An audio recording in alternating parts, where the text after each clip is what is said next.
Week 14 hit with 10 games on deck, and we had one team rise from the ashes like The Undertaker. You had Buffalo and Saskatchewan going to overtime with the Rush tying it late, and Josh Byrne finishing it in overtime, coming in absolutely clutch. You had Ottawa pulling off one of the wildest fourth quarters you will ever see. You had Vancouver closing it with a huge fourth to take down San Diego 9-7. And while all that was happening on the floor, there's something even bigger happening off the floor too. Because today, I'm going to walk you through Lacrosse Canada's publicly posted audited financial statements, and one number jumps off the page: a deficiency of revenues over expenses of $850,155 for the year ended June 30th, 2025. Not a rumor, not an opinion. That is wording in the audited statement itself. So today we do two things: Lacrosse Canada, what the public documents actually say, what the numbers show, and what questions that creates, and then what week 14 told us about who can close games when it matters. Then we rip through every score, hit the deep dive, drop anything lacrosse awards, quick stat totals and standings, and what's coming next week. Let's get right into it.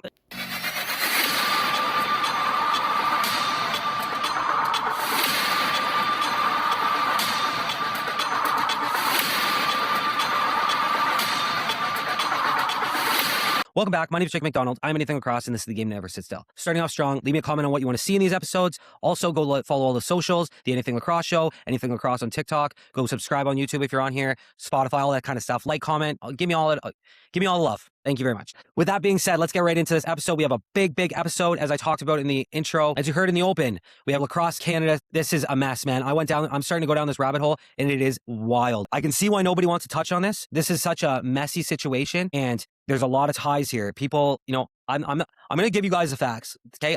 I like talking about things that no one else is talking about because it needs to get addressed, and I didn't know about this. So if I don't know about this, how many other people don't know about this, okay? So I'm going to talk about it. Now, I will also be going through everything that we normally go through as well. So we'll go through the whole week 14, do our awards, do our power rankings, go through all the standings, go through the leader, all the point leaders, all that normal stuff that we're going to do.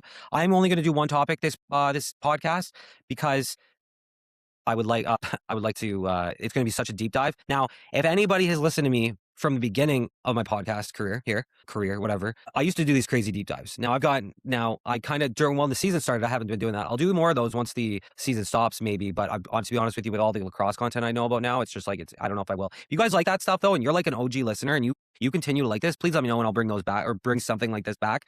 But because of this, I'm not going to be talking about too many topics today. I'm just going to be doing, like normally I'll talk about two topics. I'm going to be jumping right into, and we're doing a massive deep dive on this. Now, first off, what I want to say about last week, I was away. I went to the Toronto Rock game, Buffalo Bandits game in Hamilton. Was supposed to go to Leaf game. My son ended up getting there, watched the Leafs play like absolute garbage 2 games before that. And he asked me if we could go to the Rock game instead. So I ended up selling tickets and getting Rock tickets, much better Rock tickets than I would have got anywhere else. We're going to get into that once we get there. But I do want to apologize because I was on the road. I had put my podcast on I put my Raw podcast on my phone and I edited it while I was in Ontario. I didn't have my computer with me. Now, for whatever reason, CapCut would not let me export it to my phone. I tried to do it for about 2 days. The internet for whatever reason, was taking forever to upload. It was a big podcast, obviously. It was going to be an hour and a half. It was a long podcast because I went into some topics deep. So I'm going to take that as a sign that it wasn't meant to be out to the world. And we'll just move on and they'll do it this way. So I do apologize, but I will be coming back with 2 podcasts a week. Again, I'm going to get back on my regular schedule now that I'm back at home. I'm going to get back to more like regular scheduling. This week is a little bit late because I didn't get home till Sunday. What was it? I think it was Monday morning at about 4 a.m. I got home.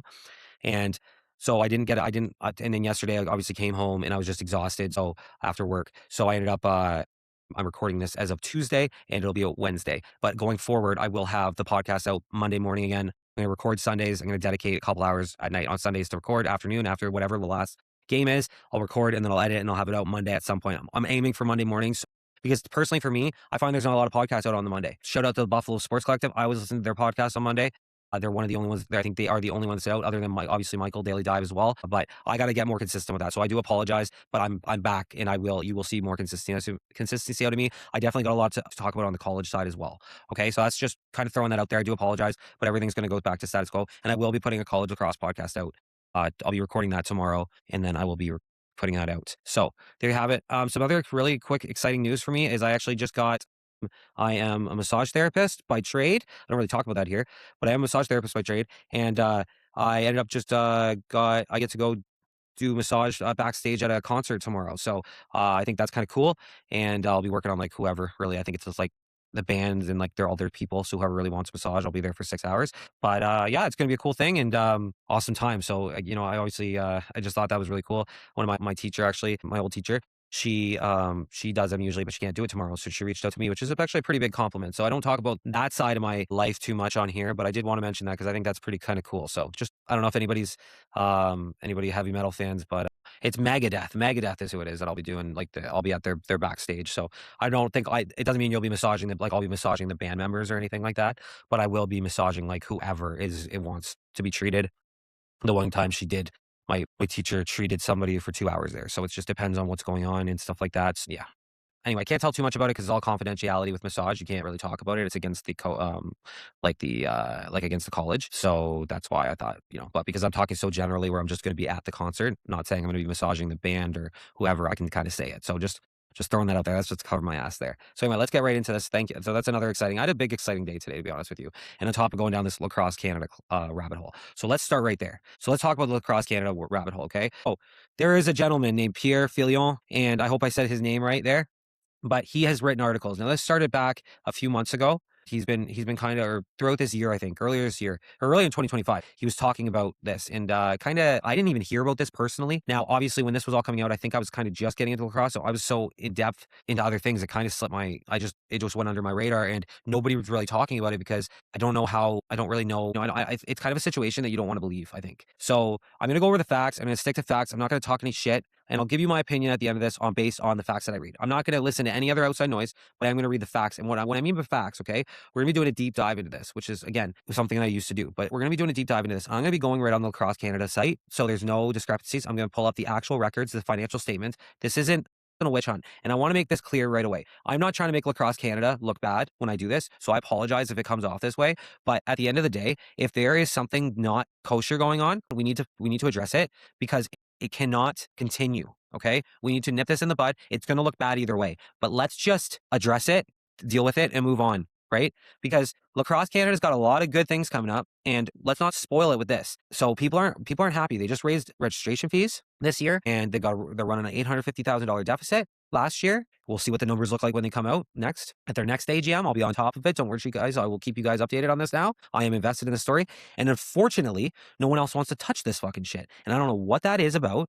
But to be honest with you, it is what it is. Maybe it's a messy situation. I understand that. I'm going to go straight off facts. I'm not going to sit here and I don't know. And I think a lot of what happens here, it's just my own speculative, okay? I think what happens is there's a lot of people, I'm not going to name any names, but there's a lot of people in here that are maybe tied to other people or have good relationships with other people. So they don't want to badmouth anybody or maybe talk ill of them. I'm not talking ill of anybody. I want to point this out right now. I'm not sitting here trying to talk ill of anybody. I'm going to read you numbers off a screen and read you what I found. And if that is me talking ill of somebody because I'm reading facts, then you're going to have to take it for what it is, okay? I'm going to give names. I'm going to give you all the names on who sat at the meetings so we know this.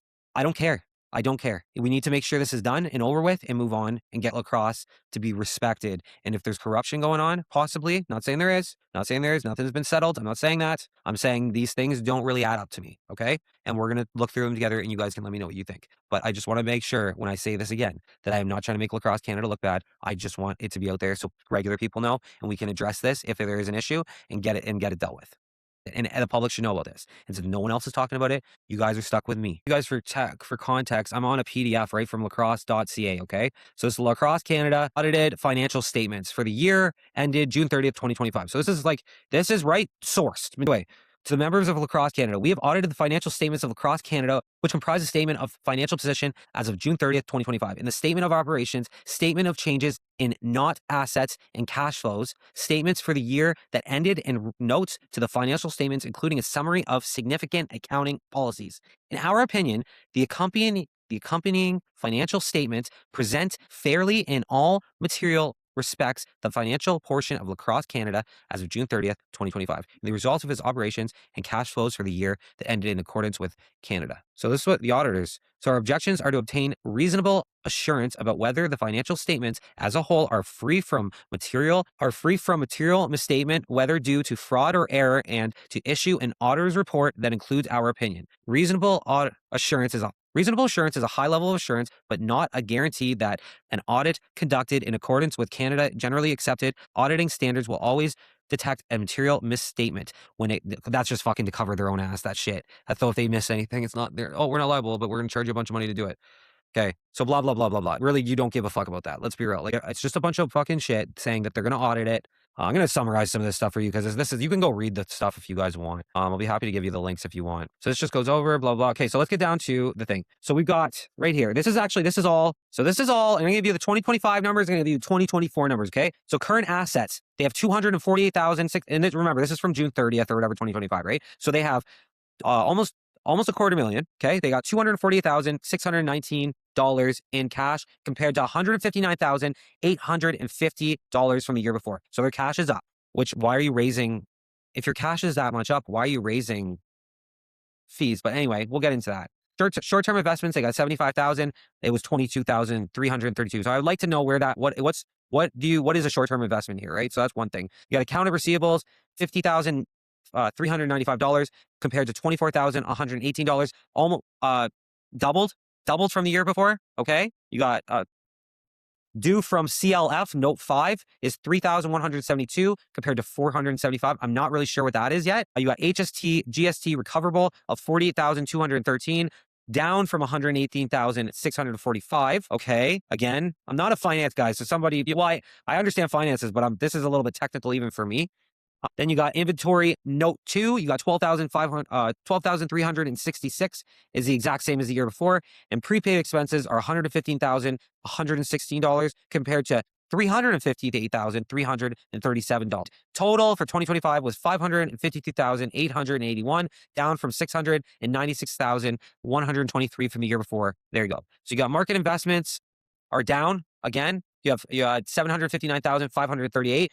Down from over 1,062,557. So that's down again, kind of a red flag to me. I don't know. I'm just going over this. A little bit of a couple red flags in here to me. Capital assets, you got 17,143 and from 2025, and last year you had 5,546 again. Okay. Then you got total assets. So you got total assets in 2025, you have 1,329,562. And this is down from 1,764,226. So we're down.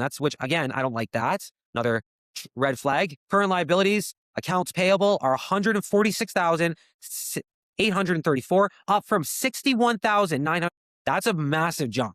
That's 2.5 times. That's a big jump. And then provincial deposit payable is the exact same, 19,000. So total, they're doubled from 165,000, just over 165,000 this from 2025, from 80,000, just over 80,000 in 2024. Again, throw the red flag. That's a red flag to me. I don't know. And then you got deferred contributions, 886,746 compared to 556,106. So that is up as well. Liabilities, total liabilities are up over to 1,052,580 from 637,089 in 2024. Almost doubled. Guys, that's not good. Net assets, unrestricted, 276,982 is current 2025. So it might be better, it might be worse by now.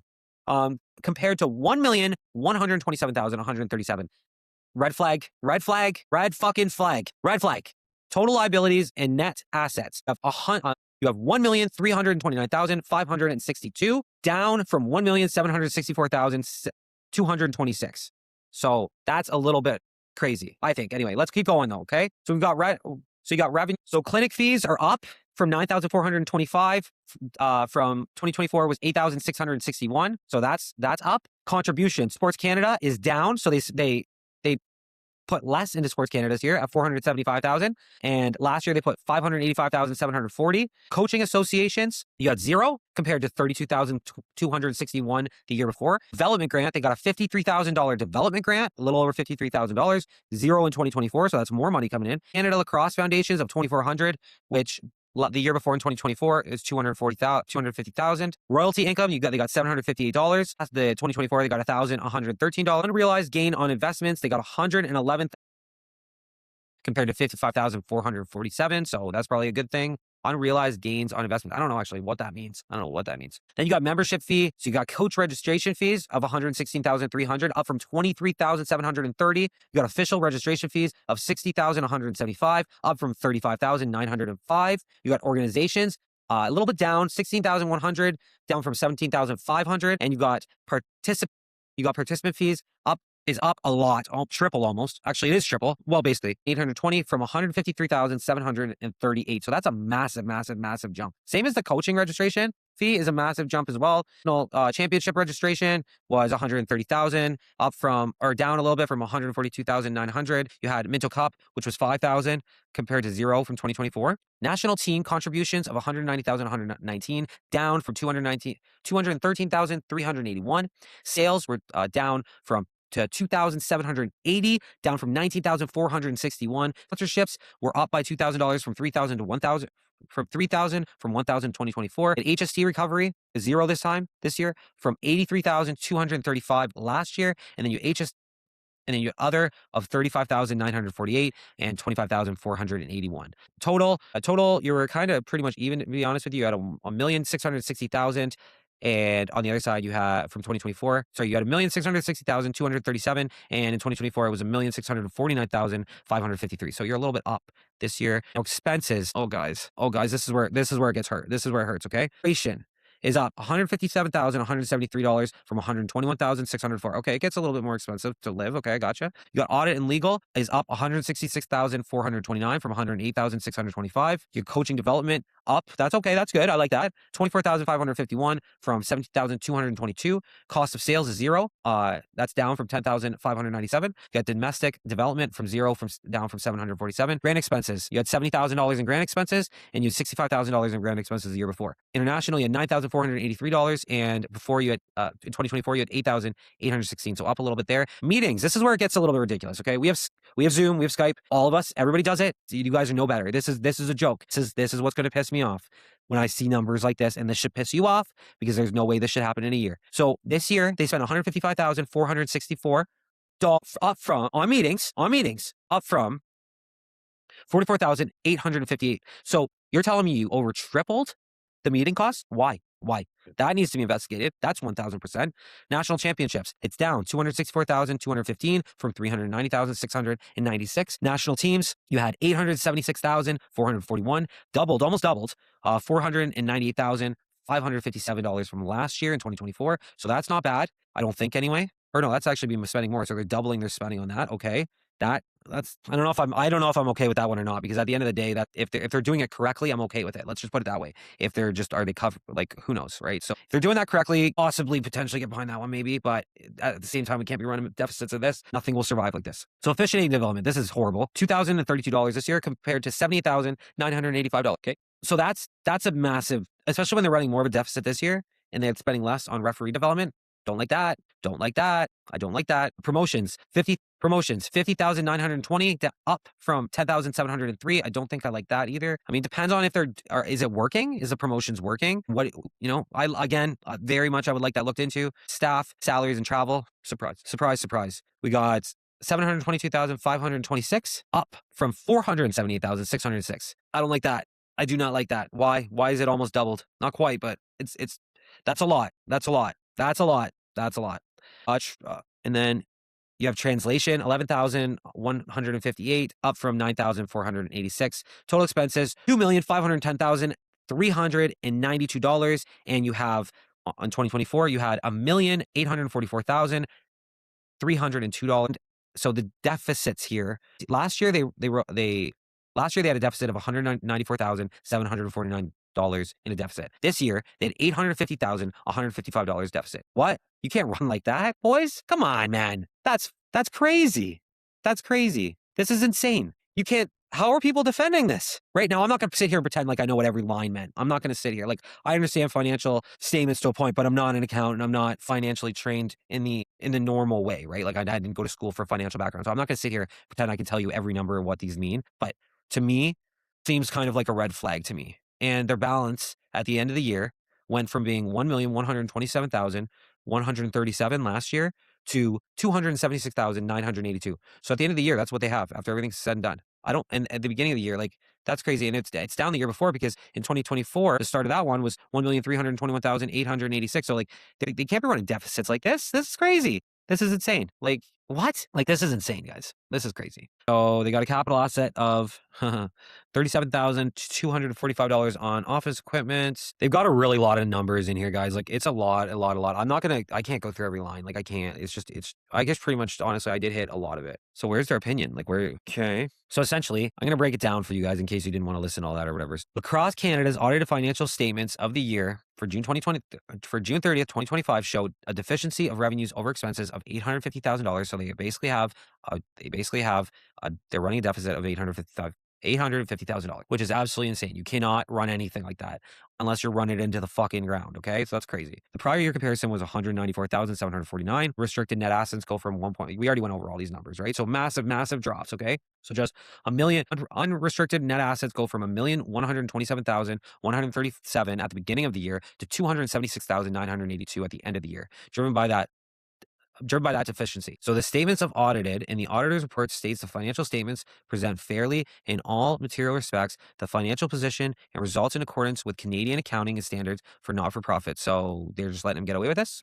Is that what just fucking happened there? Fuck you. So a couple of numbers that really just fucking stand out to me here, okay? So national teams, 876,441. I think that's, like, if you're running deficits, it's hard to justify spending that much money, especially when it was such a jump up. Staff salaries and travel, $722,000 in staff salaries and travel.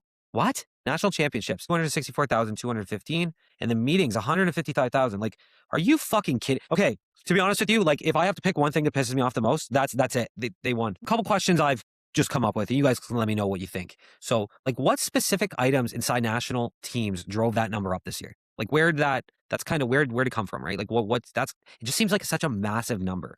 Okay. And why is staff salary and travel like that high to total revenue? Okay. Like, I don't understand it. That's a high compared to like total revenue and compared to what everyone's being paid. Fucking high. Okay. Let's see who's making what. Like, what's going on here? And what's changed over year between the $194,000 deficit and the $850,000 deficit? It's fucking insane. And like, what's the plan to prevent another deficit this year? Because you know it's coming. There's no way that you can have the same people in there. They're stepping down now. And this is just my opinion. All these guys are trying to jump ship before this all comes out fully, because this is a fucking joke when I'm looking at this shit. Like, if you're a member or a parent or a coach or a volunteer, or you just care about the sport in Canada, like, this is basic accountability. This isn't like me trying to get at Lacrosse Canada. Okay. I love Lacrosse Canada. I'm proud Canadian, but like, this shit is embarrassing. And this is going to be embarrassing as shit when this all gets out. Don't fucking kill the messenger, okay? Because I'm out here telling you guys how it is, all right? So, like, that's fucking insane. What? Like, unfathomable, bud, that this is happening, right? This is insane. Like, this is insane, guys. Insane. Now, I know there's more to this. I know I have like so much stuff on this stuff, honestly. So it's right away too, by the way. Lacrosse Canada's LinkedIn page says board announced the departure of executive director Terry Rayner. Now, I will say it's kind of a lot of mixed stuff going on right now. Did he step down? Did he get fired? Did he quit? Like, there's a lot of different things. This is what the official statement out of them is based off their and it was effective February 20th, 2026. So this just happened. And that interim leadership arrangement are in place. So they have somebody just kind of sitting there until they figure out what's going on. You've also got on February 27th, 2026, Lacrosse Canada posted a call for nominations to fill 2 director at large positions on the board with nomination materials sent to Kierland Lacrosse at lacrosse.ca. It doesn't matter. Okay. So the $850K number is huge, guys. That's fucking insane. That's insane. And the scariest part about that, so that's from June, right? So we're into March. We're closer to June 2026 than we are to June 2025. So that's terrifying. That is fucking terrifying. Okay? That how much worse is the situation that it actually is showing right now? And why has this not been addressed before? That's my question about this. Why is this coming out now? And no one's talking about it, right? Like, Jake Elliott is talking about this. He talked about it at the end of his podcast last week, but even he has to be careful what he says, right? Because you don't want to accuse somebody of something. But I'm reading you guys facts here, okay? Like, and I'm just going based off what Jake said on his podcast openly, okay? So that's all I want to, like, go listen to his podcast, right? And you'll see what I mean. Go to the end and listen to the whole thing. It's great. I love that podcast personally, but Lacrosse Classified. But like, it's wild to me, bro. It's wild to me. Like, it's crazy that this is happening. And the only one talking about it is Jake. Where's everyone else? Why is nobody talking about this? I don't know if people just don't know about it like me, but you're about to. I'm going to fucking do it. Because if this is the thing, when there's topics to be talked about and nobody else is talking about them, it drives me fucking nuts. And somebody's got to. So I guess I'm going to have to be the fucking one. Sorry, boys. Sorry, Lacrosse Canada. Get your shit together. Fucking embarrassment. What drove the fucking deficit was the fucking not enough fucking revenue coming in compared to spending. Out there going to dinners, loving life, loving it up, boys. You're fucking driving our fucking Lacrosse Canada in the country. I'm telling you, I'm not happy about this. I am not happy about this. This has actually fucking pissed me off so much more now. I'm pissed. After reading all this, I'm so pissed, man. Like, it's a joke. It's a fucking joke. You got national teams up from 493,357. Like, I already went over all these anyway. It's just crazy. Oh my God. Like, even market investments are down by 200,000. Like, it's crazy. So AGM part 2, September 27th, 2025. Oh God, here we go. Okay. Says they were 904,341 and 82 cents over budget in 2024, 2025. Lists oversights, including omission of 2 national team events, $300,000. Oh my God. Unexpected legal fees, semi-annual meeting costs of 93,000. Pardon me. Oh man, I want to smash everything right now. It's way worse than it is. It's way worse. It's fucking way worse than I thought it was. Staffing new hires of 200,000, 220,000.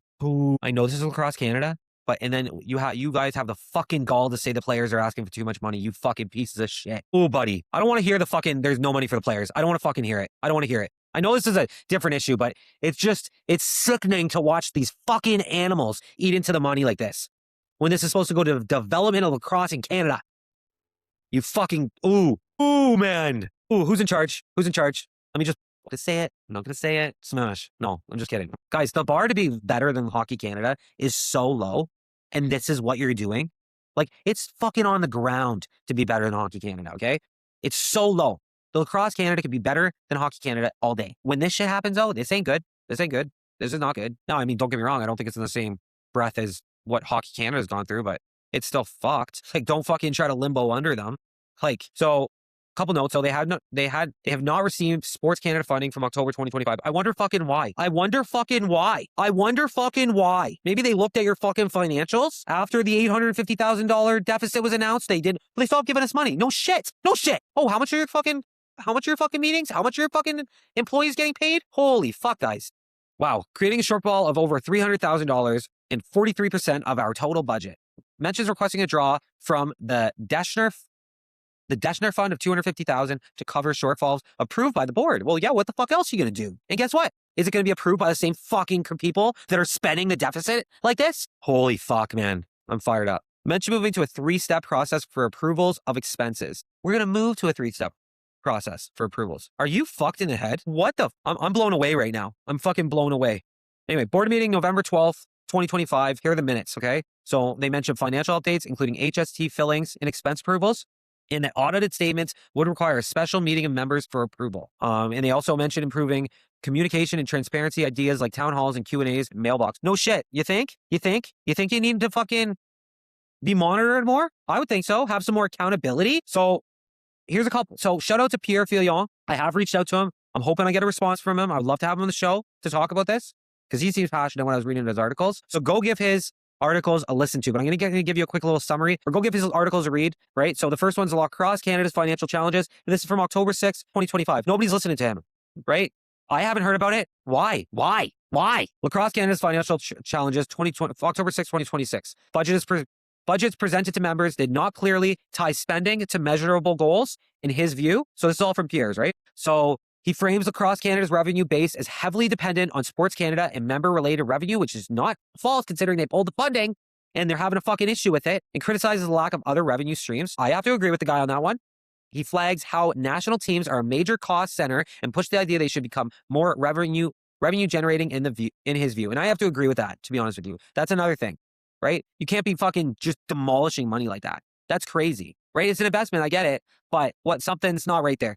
So basically, Lacrosse Canada simply has no annual corporate goals listed in its annual budget, and the sources and revenues are remarkably limited. So like, this is crazy, guys. So now here's the second article. So huge deficit calls for huge opportunities, December 8th, 2025. So he points directly at the audited deficit figures for 2024, 2025 and criticizes the budget discipline, kind of like I just went through, okay? So he also claims the audited statements were not ready at the September 2025 AGM and were circulated later, and he frames that as a governance issue, and I have to agree with him. Those need to be ready for when the meeting comes, because that's what you can't hide forever, okay? And he repeatedly asks who is in charge of the budget at his core framing. So this is, who is it, right? And so for the second year in a row, Lacrosse Canada will declare a deficit is something that was in this article, obviously. And then one question begs to be asked, who is in charge of the budget and its finances? So yes, we need to understand this, right? And the treasurer, I think, has stepped down now. So that's going to say something. So we've got reflections on Lacrosse Canada firing of it. So this is the third article. This just came out March 2nd, so a couple days ago. Reflections of Lacrosse Canada firing its executive director. So he says the province presidents and staff were informed February 2026 of an immediate transition in the executive director role. And he also argues the members' pressure was the trigger and criticizes the board's oversight in his view. And he speculates about worst case possibilities. Treat this as an opinion speculative piece more than anything else in this third one. Okay. So like the firing of the executive director, allegedly, because this is all from one side, right? I haven't heard from Terry, and I know a lot of people I've heard some noise going around. I'm not going to really, like I said, I'm going to try to stick to facts here, but all I'm going to say is there's two sides to every story on this, but I don't like the numbers. I'll tell you that. The firing of an executive director effective immediately is no small decision, okay? And the reasons for the firing of the executive director will eventually come out. So everything's going to come out. It's just a matter of time. Things will tell. And that's what I keep hearing from everybody too, is everything will come out when it's all said and done. Okay, so the audit report says the auditors aim for reasonable assurance, but is not a guarantee. They will always detect a material misstatement, which is just fucking bullshit for saying if they miss something, you can't come back at us in court. That's a bullshit. Like, it's just to cover their fucking ass, man. What are you paying these? Like, oh, man. All right. So we got 2025, 2026. A budget document is labeled as draft budget for July 2025, March 31st, 2026. So we're going to get to see something soon. So total income shown is $2,426,884. Total expenses shown are $2,426,884. Net income of $0 and balanced. Oh, I don't like that. And only because you got exactly what you needed. Red flag. A little bit of a red flag there, in my opinion. Just my opinion. What do I know? I'm not a financial guy, okay? I enjoy finance stuff, but I'm not going to sit here and pretend to be an accountant. I just told you that. So 2026-27 budget, April 1st, 2026 to March 31st, 2027 is total revenue of $4,143,600. Total expenses of $4,143,600. They're going to spend what they get again. They're going up. They're planning. So let's just put this in perspective, okay? They're planning to double their revenue, which is happening because they just fucking upped everybody's stuff. But then they're also planning on spending to the max. So are we going to spend more on meetings? Are we going to spend more on fucking salaries? Are we going to spend more on Team Canada? Guys, something ain't right here. Something ain't right here. I'm not, like I said, I'm not an accountant. I'm not a financially trained, okay? But I'm not fucking stupid, and this doesn't look good, okay? Canada is a not-for-profit, and they're registered with the Canadian Amateur Athletic Association under the Income Tax Act. So technically, it's a not-for-profit, but does not mean no money. It means the organization exists for its purpose, and any surplus is usually used to run the organization, not paid out to the owners. But they can be paid out to their fucking board members. So it's like a school club. If the school has extra money, it buys jerseys or rents gym. Nobody takes it home as profit. Yeah, okay, except unless you raise the salaries. So that's the only thing. So we have what's public right now is the audited financial statements of 2025, 2024, and budgets for 2026, 27, and 2025, 26 are public on lacrosse.ca, and board minutes are public also on lacrosse.ca. So you can go look all this. This is all public information. I'm not pulling this from just fucking Joe Blow on the internet. I'm pulling this from exactly lacrossecanada.ca, and this is what the numbers are telling me. I'm giving you my opinion on this. Jump down my fucking throat. I'm not trying to make Lacrosse Canada look bad. They're making themselves look bad. I'm telling you this. I'm so fucking pissed off right now that this is fucking turned into this after I just fucking went down this rabbit hole. And this is a fucking joke. Oh man, I'm pissed off. So just to give you guys what the law says about financial disclosure, okay? So under the CNCA, directors must place financial statements before members at every annual meeting. If the corporation is soliciting, it must send those financial documents in Corporations Canada, aka the director. Corporations Canada says it makes the financial documents of soliciting not-for-profit corporations available to the public and defines soliciting generally as receiving more than $10,000 from public sources in a financial year. Corporation Canada also says a corporation must send financial statements within the timelines tied to Section 176.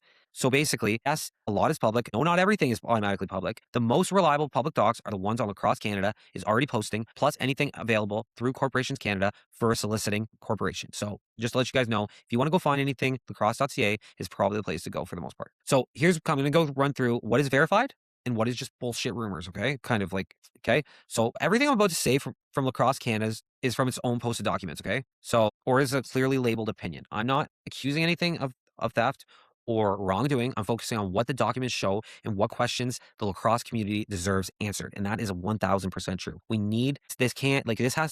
This should not be tucked away like this. The fact that I'm not hearing about this till now is a joke. Get it out there. That's what I'm doing.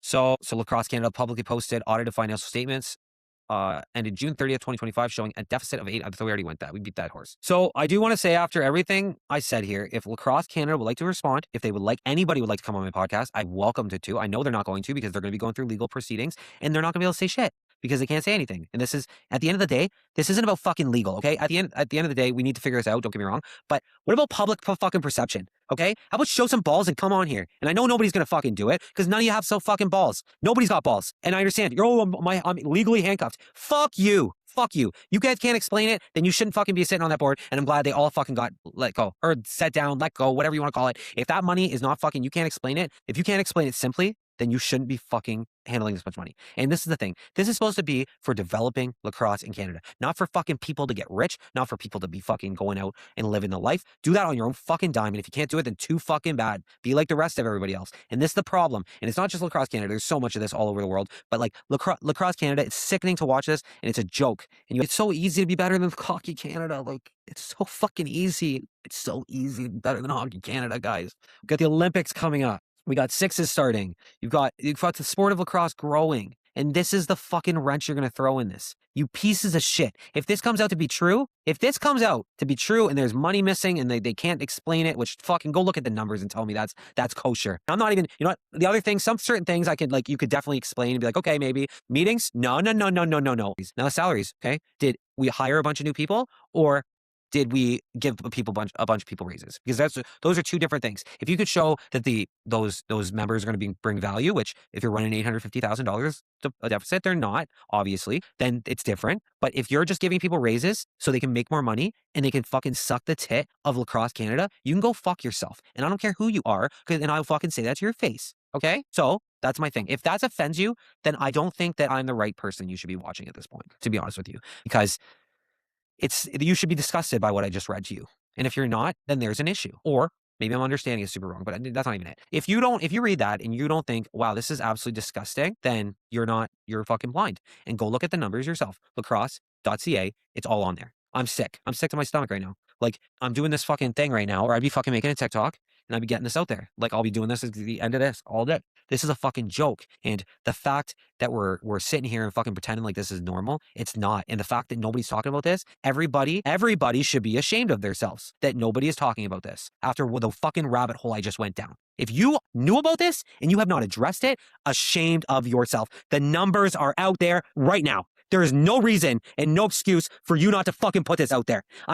This is a joke. I'm so fucking pissed off and heated right now after reading what I just read. It's a joke. It's a joke. Somebody come fucking tell me that I'm wrong, please, and correct me, and I will come back on here and I'll apologize. But right now it's a joke, and you should be mad about this. You should be mad about this. Oh my God, I don't even want, to be honest with you, that just made me so fucking sick to my stomach that I should have done this at the end of the episode. Because I don't even want to record the rest of the episode right now because I am feeling sick to my fucking stomach right now. I'm gonna take a break for a few minutes, guys. I can't. That's actually sickening. Like, that actually makes me sick to my stomach what I just fucking read. And I got news for you. Like, if you're okay with that, then you're not okay with me. I can tell you that right now.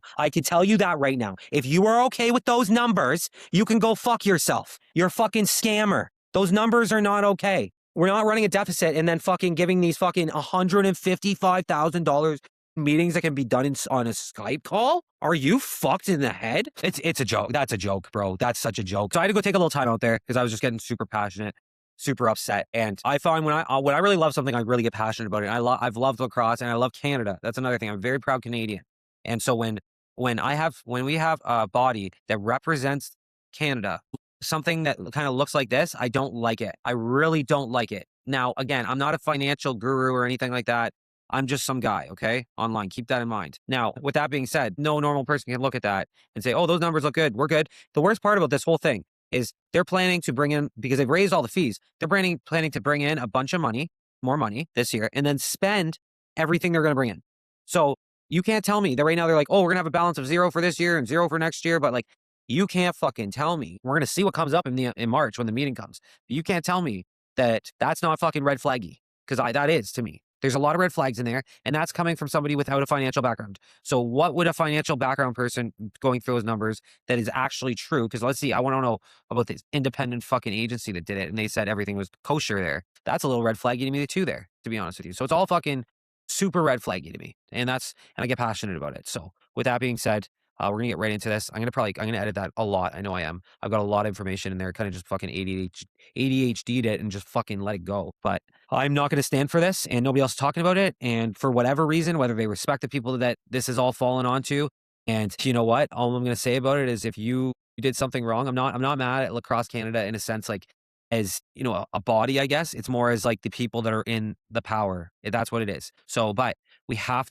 cannot let first off, we have to address this, and then we can never let this happen again. So somebody needs to get in there that actually cares about it. This is the problem with money when it comes to this, and this is I'm gonna go off a tangent a little bit here, but the problem with money is that people are fucking greedy, right? So I'm sure these salaries that these people are making are pretty decent. You don't need to be, and I'm getting into like I'm getting really murky water. I'm gonna watch what I say here because I gotta keep it all factual, unfortunately, and I don't want to blame anybody yet because it's not gone through. But you can fucking look at those numbers and tell me everything's kosher. I don't think so. I don't think so. I don't think it is. So anyway, if comes up as being bad and this comes up as things were poorly managed, whatever you want to fucking call it, these people better be held accountable and something better be done other than we're out money and now we've got to start from essentially scratch. So this is sickening. And then for them to plan on spending more money, like what? So and they're very overzealous. I guess not really when they fucking increased all across Canada's memberships. I guess like fuck me, man. As a father to somebody playing too, it's like Canada's expensive as it is, and everybody knows that. There's no hiding that. When you look at like income to actual like what it costs is crazy, and it's we want to keep it affordable to play lacrosse in Canada so we can produce the best products. Because you see what's happening to hockey right now. I don't want to see that happen to lacrosse. We're going to go into the Olympics and dominate. And especially it's gonna help that Haudenosaunee not in there. Don't get me wrong, but because Haudenosaunee, unfortunately, as much as I'm disagreeing with it, they're not going to be in the Olympics. More than likely, I hope that changes before then, but it's not sounding positive from what I'm hearing. And so Canada's going to go in and absolutely dominate because as much as the states are good, you got nothing on Canada, buddy. When it comes to lacrosse, that's our game. Like let's be real, and that's a native game. But at the end of the day, box lacrosse is Canada's game. Okay, you ain't fucking taking that off us. So Canada all day, they're gonna show. They're gonna do hockey team couldn't bring home gold. But it's sickening that this is what they have to go represent is Lacrosse Canada, and this is what we're gonna have to represent in the Olympics. So let's get this cleaned up before this we get there, please. Please, we're gonna be on the biggest stage. Lacrosse is gonna be on the biggest stage in the world, summer 2028. Especially Trump's gonna be the end of his presidency. He's gonna make that all about himself, and so there's gonna be a lot of eyes on lacrosse in the Summer Olympics. And if it's Canada versus the States in a battle, he wants to prove that he's better, and that he will put anything. He might even give, whether you like it or not, he might even give lacrosse some attention when it comes up to there. So we'll see, because what's the main event in, I guess, basketball? Lacrosse. Well, if it was box, it'd be so much big. I could easily be like, boom, it's more exciting, but I don't know. We'll see. We'll see. I think it is, but it's not widely as known. So basketball might be a thing, but so we want to win. We want to win, right? And show some pride, and we can win lacrosse gold. So we need to get this cleaned up before that's all done. So that's my rant on this one. I should see where we are for time. Okay, we're at 153 total, 145. Okay. So I know I said I was only going to do one topic. Talk about the NLLPA Association Gear Shop. So shout out Roan. They put in there that this is the NLL Players Association Gear Shop has started, and I went down to look at it. Honestly, that stuff looks sleek. I really like it, and it's not that expensive. Like $30 Canadian for a t-shirt. It looks like you get the front, like their logo on the front, and then you also get a player and then the number on the back. So let's see if we can customize that or not. Yeah, you can actually customize it, put the player's name on the back, put the player's number on the back. I would like to see, hopefully, that some of the proceeds do go to the actual player. If people are buying, let's say they're like, you're putting Dane Smith, hopefully Dane Smith does get somewhat of a percentage off that. That'd be nice because it's his number and stuff. But if you're putting your own number on there, I don't think that's a big deal. Just a little thing. But now this thing is going to be, so this is the official Players Association collection powered by Bar Down, which is sick. I will say, shout out to Bar Down too. Custom design gear made for players, families, and fans who want to show their support with pride. Whether you're hitting the floor, cheering from the stands, or repping the association around town, you will find something here that celebrates the players and the game. Plus, proceeds from every purchase go directly to supporting health, wellness, and education resources for our members. Each piece is made to order, so get in while the stores open and make it count. So everything's made to custom orders. So that's cool. And I got my little chat to look up some stuff here too. So it's run by the Players Association, not the league. So the store is from the National Lacrosse Players Association, not the National Lacrosse League itself. And so the Players Union created this merch, and the profits support players, not the league office. So the money goes to player support programs, player health programs, wellness resources, education for players, mental health support, career transition help after retirement, and education opportunities for players. Amazing, amazing, amazing. All of that. I love that. We'll definitely be picking something up here, and everything's made to order, like I mentioned. And this is what we need to do. Honestly, this is Absolutely. Okay, so let's give a shout out to the Players Association first off, because this is a great way for another revenue stream. Now, I love this. I love the black and white. I'm personally very simple myself, so I love very simple clothing. So like to me, this is perfect. Like I'm gonna definitely be ordering a hoodie. I'll order a T-shirt. Comment on the video. If there's only one comment in here, I'm gonna put that player on the back of that jersey. We'll throw that, and like I said, hopefully they get couple bucks towards that.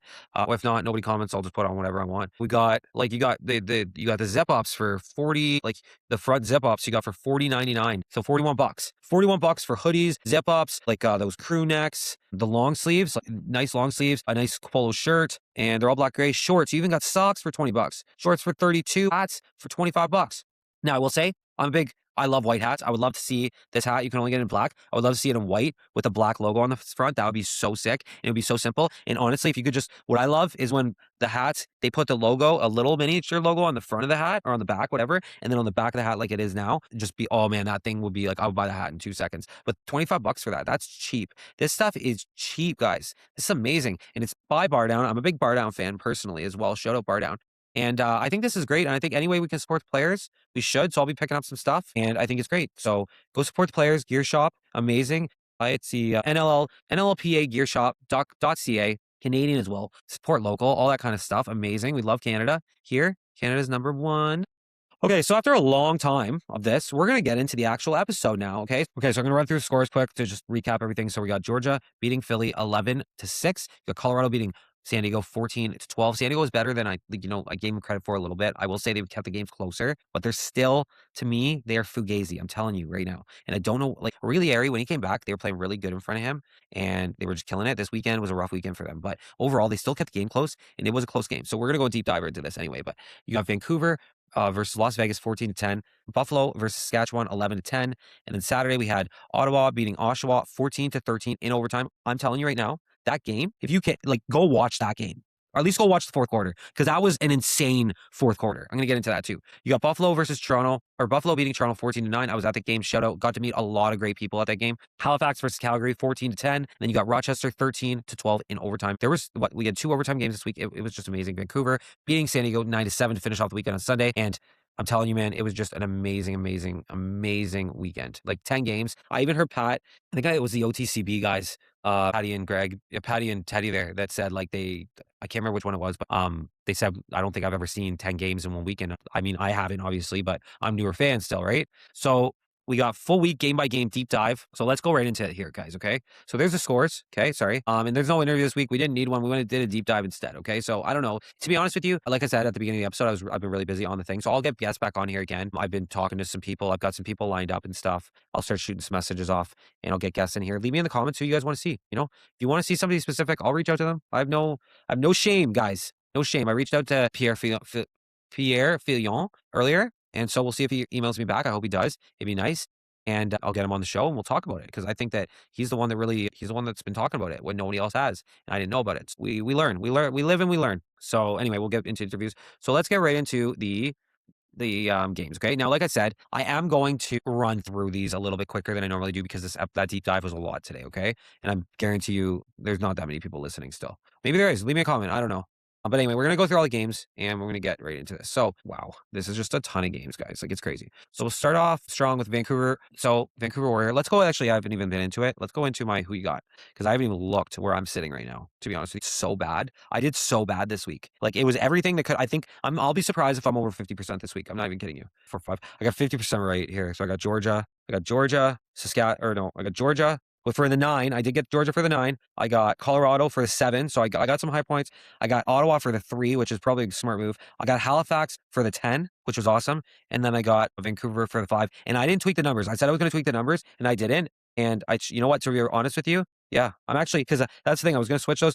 Yeah, I thought Georgia was going to take both those. Philly probably, it's not surprising. They got to their 3 wins now. Calgary is 2-9. I knew I said they're going to be at the bottom. We got Oshawa, they just can't buy a win to save their life, and they're done. I mean, they only got, they got 6 games left. They're done. They're dead in the water. They can't make the playoffs now. So, and they don't even have a first round pick they don't have their first. Oh, I can't remember who has it, but I remember who has it. But another one, Vegas, not winning to be honest with you, it's not surprising, I guess.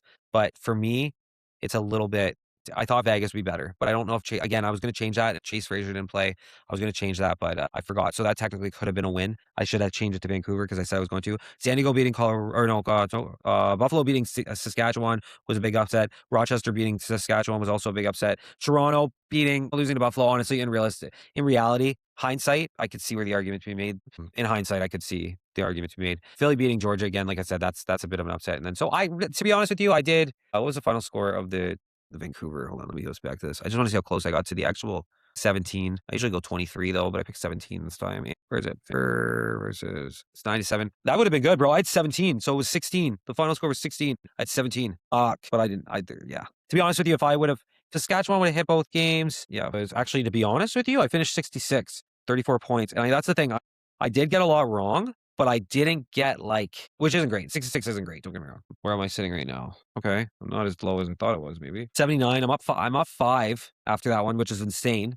But that's how bad people did this week. But I need to get up there, man. I should be, in all fairness, I should have 10 extra points, or at least 9 extra points, I think it was. But I'm by Jake right now. Me and Jake are pretty close, but I got to get up here. Where's Dawson? Dawson's still fucking killing it, bud. Shit, good for you, Dawes. I love fucking, yeah, let's go Dawson. Shout out to Dawson, sitting at number 2, 5 points behind the leader.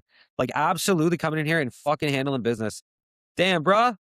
Should have copied your picks all season. I don't think he did great this week, maybe, but I don't think anybody. Oh, Patty still. You know what? Patty fucking 13th for 41 points. Good for you, Patty. Maybe bet you hit all his good games. He must hit all his top games. And that's, to me, honestly, to be honest with you, I didn't do too bad. I didn't do as bad as I thought I was going to. Let's put it that way. I thought I was way worse. So anyway, or we'll do that later. Okay, so let's get right into a deep dive. So there you go. I went 5 for 10 last week. Could have been worse. Could have been a lot better. I thought Toronto would have got that win, to be honest with you. I am a little surprised. But at the end of the day, Buffalo is a three-peat champ. They have earned my respect. I think they've earned everybody's respect. And Buffalo isn't out of this yet. The dead man, the Undertaker man, boom. So anyway, let's get right into this.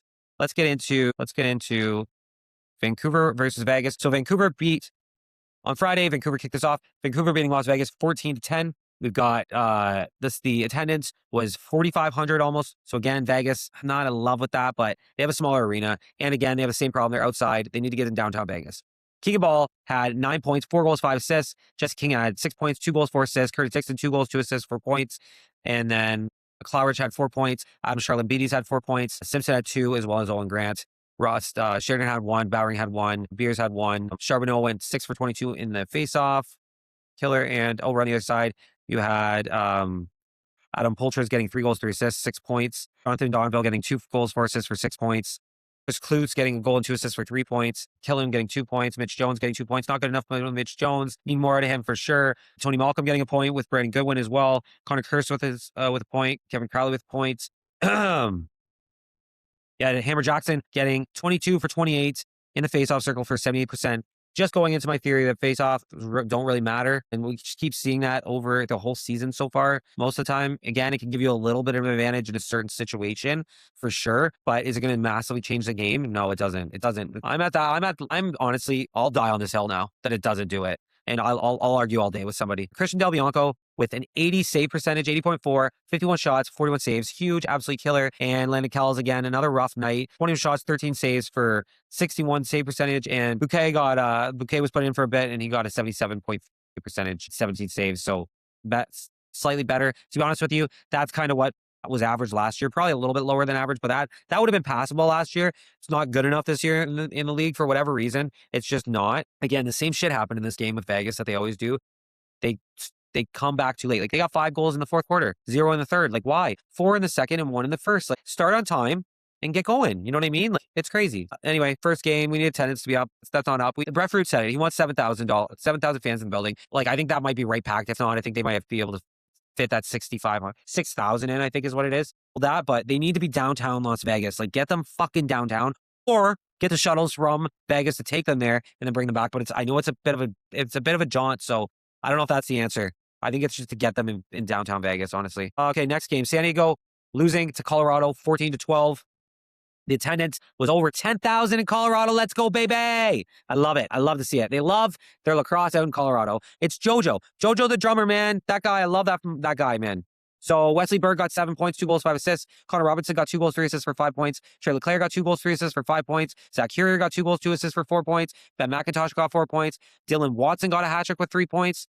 Graydon Bradley got a point, same as Dakiko. Barkley. In the faceoffs, Trevor Baptiste, obviously 72%, 21 out of 29 faceoffs. In the faceoff, huge. You got on the other side, you got Andrew Q getting 6 points, 4 goals, 2 assists. Jack Hanna getting 3 goals, 3 assists for 6 points. Owen Ron getting 2 goals, 2 assists for 4 points. Will Malcolm getting a goal and 3 assists for 4 points. Dylan Hess getting 2 goals and 1 assist for 3 points. McIntosh got 2 points, same as Brandon Saras, Robert Hope, and Nathan Whittam. Shout out Nathan Whittam getting put into this game, closing it out. He's a starter. He's ready to go. It's unfortunately he's going to where he's in a position where he's just Dylan, like you got one of the best of all time in front of you, but he'll have his time. And when he comes up, I've been saying this for a while, this kid is special. I'm telling you right now, special. A lot of people don't think he's ready to be a starter. I will die on this hill as well. He is ready to be a starter. And this is just every time he goes in there, he proves it a little bit and a little bit more and more each time. Shout out Nathan Whittam, honestly. Shout out to him. Matthew Pilato got destroyed. He's a rookie going up against an absolute monster on the other side. Regularity, back to kind of where he normally sits. He's had some really, really big games. 55 shots, 41 saves for a 74.5. Needs to be better. He's had really good games this year. That one just wasn't his best. Dylan Ward getting pulled. 26 saves, 26 shots, 18 saves for a 69.2 save percentage. And then Nathan Whittam steps in, shuts the door with an 86.2 save percentage, playing 36 minutes. Huge, taking on 29 shots and getting 25 saves on Nathan Whittam. We love you, baby. We love you. You are a dog, brother. You are a dog. And San Diego got 6 in the first, 3 in the second. So, it goes to show Nathan Whittam went in, 1 in the first, 1 in the third, and 2 in the fourth. Whittam shut the door, man. Whittam won Colorado this game, and that's what you sometimes need out of your backup goalie. And he's ready to be a starter. So, shout out to him. Shout out to him. Shout out to Colorado. Colorado is still an absolutely fierce team. And to be honest with you, if they're going to make a playoff run and, Dylan Ward has a bad off game, you can throw him in there. So it's like, it's nice to have that second choice, right? That's why it's like, as much as like, I think teams could be looking at trying to pick up Whittam, like who wouldn't be interested in him? If you're a Vegas, if you're maybe a Rochester, if you're, one of these teams that, well, I don't want to say Buffalo, no hate to Matt Vince, to be honest with you. But even maybe if you're like possibly a San Diego, right? Like, I don't know. Well, a regular area, come on. But there are a couple teams definitely out there that are going to be looking for goalies. And even to be honest with you, if you're like a Halifax looking for your next goalie, Whittam might be the guy, right? So there's guys out there, there's teams out there that would definitely be interested in him. But I don't think they're moving him, so I don't think that's a possibility. I think if anything, like I said, if he would have been in play, it would have been when the Jack Hanna trade was going on. So Buffalo Bandits versus Saskatchewan Rush, Buffalo at home, putting in 17,595 fans. Beautiful. Love to see that. The pinnacle of our league right here is them, and everybody should study them. I always say that. So Robert Schurtz, 6 points, 5 points for Robert Keenan, 5 points for that Zach Mann, my boy Zach Mann. Nobody gives this guy love or enough love. Austin Shanks with 2, Mike Messenger with 2, Azawada with 1, Matt Hosak with 1, Clark Walter with 1, Boudreau, Ryan Barnable, and Garland all with 1 as well. Brock Haley with 0 points. I don't know. Jake Nasso going 20 for 24, 83% in the faceoffs. Absolutely massive. Massive there. And then you got on the other side, Josh Byrne getting 8 points, 7 assists, huge. Ian McKay getting 5, Nanticoke getting 4, Dane Smith getting 4 assists, Buchanan getting 3, Priolo getting 2, Mike McConnell getting 2, Scanlon getting 1, Nick Wise getting 1, Mitch DeSnew getting a point. All these are points, by the way. Matt Spangler getting a point as well.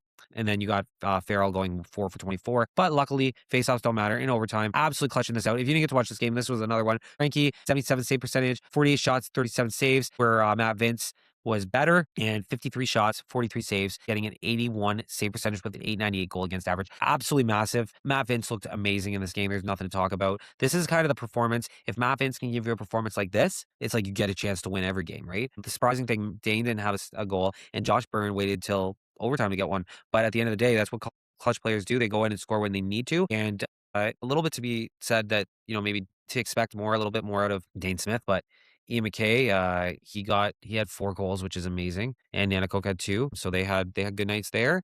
Yeah, Buffalo taking the lead early, and then Saskatchewan coming back in the fourth there, tying it up. They just lost in overtime, and I mean, I'm telling you, if I was Saskatchewan, I would absolutely hate Buffalo. Like, you can't tell me when Saskatchewan. This is what some players say. Oh, different games don't mean as much. Bullshit. That's Saskatchewan. I can tell you when they play Buffalo again. Ooh, you know what? This might have been exactly what they need if they run into Buffalo in the playoffs, is that loss. So that loss, as much as it sucks, that might pay dividends in the end, that one, to be honest with you. So then you got Georgia Swarm versus Philly. Georgia beating Philly 11-6 on this Friday night. Not to last too long. Philadelphia having 5,400 fans in there. I don't know what to say about that, guys. And like I said, 7,000 is the number. That's what Redford said, and that's not good enough. for a team that's on the verge of fucking leaving. I don't know. I don't know. We'll see what happens, man. But I want Philly to stay there, but they can't with those numbers. They can't. They can't do it. All right. So Georgia, Nolan Burn, 3 goals, 1 assist, 4 points. Huge, huge. Love that kid, man. Another Hattie. If it wasn't for CJ Kurtz, this kid would be Rookie of the Year, hands down. Like, it's just insane. Shane Jackson for 4 points. Caleb Benedict for 4 points. Lyle Thompson for 4 points, a goal and 3 assists. Brian Cole for 3 points. McIntosh also had 3 points as well. Weidman had 2. Brett Dobson had 2. Love you, Brett Dobson. Triolo had a goal, and Eccleston had a point as well. Manley went 2 for 4 for 50% in the faceoff. Brett Trumbull went 5 for 16 as a rookie. We'll see what's going on there, but that's not good enough. You got Brendan O'Neill with a goal and 3 assists, 4 points. I was telling this is like Team America over here, man. And somebody said to me, like, they shouldn't be leaning into that. I kind of disagree a little bit, but at the same time, look at the numbers. The numbers don't lie. So maybe they shouldn't. I don't know. The attendance numbers is what I'm talking about. But it's kind of, I feel like if you could sell this as Team America, it'd be a way to maybe have Philly jump in, but maybe Team America and Philly, I don't know if that would be the right approach right now. So you got Eric Fennell with 2 goals, 1 assist for 3 points. You have Michael Sowers getting 3 points, Sam LeClaire getting 2, Phil Caputo getting a point, Joey Rez getting a point, no goals, only 1 assist with 12 shots on goal. No goals with 12 shots on goal? He needs to go somewhere else. Riordan getting a point as well as Damoud. In the faceoffs, you had Columbus having a big night, 14 for 21. That's big. That's massive. Good for him. And I know, to be honest with you, I thought Vegas might pick him up, but I guess with the Hammer there, they don't need him, obviously. Columbus was a nice little sneaky little pickup for Philly late in that draft. You had Brett Dobson, 45 shots, 39 saves for 86. Oh my God, 86 save percentage. Another massive game for Brett Dobson. Like, this guy is just, give him the MVP, give him the goalie of the year, hands down, nothing to talk about. It's him. He is it. He is it. If it wasn't for him, like, don't get me wrong, their offense is doing well too. And like, Nolan Pern it's crazy, man. That kid's driving this team when you have Lyle Thompson on that offense, and he's still driving the team. Like, it's crazy. He's so good, Nolan Byrne. Nolan Byrne is so good. Nick Damoud, also having a good night. Get him out of here. Nick Damoud needs to be moved. Nick Damoud to Vegas. Somewhere. Get him out of here. Trade him, too, for Philly. Like, maybe Nott's your guy, and you get some assets for Nick Damoud. Get some assets. He's a really good goalie. He is. I love Nick Damoud. And in the right market, he could do really well. So 51 saves, 51 shots, 41 saves for an 80.4 save percentage, and you lose a game. Like, that's not fair. That's not fair. That is not fair. And I know it's sports. Nothing's fair. You got Brett Dobson on the other side. Nothing's fair. Like, it's crazy. It's crazy. It's fucking insane. That's insane. That is insane. That might be the most insane stat that I've seen, man. That's crazy. Love you, Nick Damoud. Love you. You got to get out of fucking Philly, man. That's not fair. That's not fucking fair. All right. Where are we here? All right. Now we're right into Saturday. So we got Halifax versus Calgary. Got a showing of 9,496. Still great for NLL standards. A little low for Calgary standards, I would say. But again, Calgary, it's hard to really be excited for anything because it's like they don't have their first overall pick, or there we go. They don't have their first overall pick, or they don't have their first round pick. And this is why I'm so against trading your first round pick in. It's especially in this league, especially with only 14 teams, especially with how even the league is, especially with how the talent is that's coming up. Do not trade your picks away. Just my opinion. Or it better be really worth it. And that move last year was not really worth it. There's no way you can tell, we're not going to get into that. Anyway, Halifax beat Calgary 14-10. They needed this win, but at the same time, this isn't a statement win. This is the win they should have beat Calgary. Like, this isn't, if you were asking me at the beginning of the season, Halifax is going to dog walk Calgary. And to be honest with you, I wouldn't call it a dog walking. The first half, anyway. The second half, definitely, Halifax took over, but even only 1 goal in the fourth. I don't like that. They're not scoring enough. They need to bring in, if they can make a run, they need an offensive piece. I still, as much as people fucking hate this, like, Theed should never have been traded. I know I'm kind of on an island maybe on my own about this a little bit. And I'm not going to get over this because it doesn't make any sense to me. It's just, to me, coming from a player's point of view, okay, this makes no sense. They did not bring in another offense piece to replace him. And you can say whatever you want, but yes, he has down games, he has up games, all that stuff. But when he's on, he's on. And right now, they need it. And I know I'm talking about this after a win, but it's like the offense, and like after they put up 14, but like, it just don't like that fourth quarter out of them. I'm a little complacent, but they were kind of locking down. I will give them that. They were locking down. They were trying to like close out this game. Okay, I will give them that. But still. Okay, so CP24 getting 5 goals, 2 assists for 7 points, 14 shots on net, 5 loose balls. CP's, if you had to pick an MVP on this team, CP is the MVP on this team this year. Randy Stotts, 3 goals, 3 assists for 6 points. You had Cody Jamieson getting 5 assists. Again, he needs to score more. Nothing.